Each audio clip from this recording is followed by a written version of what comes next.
खबर शामिल करते हैं खुशाब से, जहां एबीसी न्यूज के डिस्ट्रिक्ट ब्यूरो चीफ इम्तियाज चिटान की रिपोर्ट के मुताबिक गुज़िश्ता 2 दिनों से बारिश ने बल्दिया की कारकर्दगी पर सवालिया निशान उठा दिए हैं।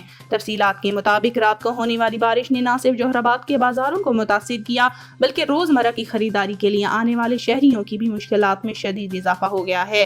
जबकि दुकानदारों का कहना है कि बारिश के मौसम में तीनों बाजार, मेन बाजार, जनूबी बाजार और मॉडल बाजार तालाब बन जाते हैं। महकमा बल्दिया जोहराबाद का अमला इस तरफ रुख नहीं करता। निकासी के लिए एक नाला मौजूद है, लेकिन उस नाले को साफ करने की जहमत कोई नहीं करता, जिस बिना पर सारा बाजार तालाब बन जाता है। जबकि इस सूरत हाल में अंदेशा है आइंदा बरसात के मौसम में महकमाना बेहिसी के सबब हालात काबू से बाहर हो सकते हैं।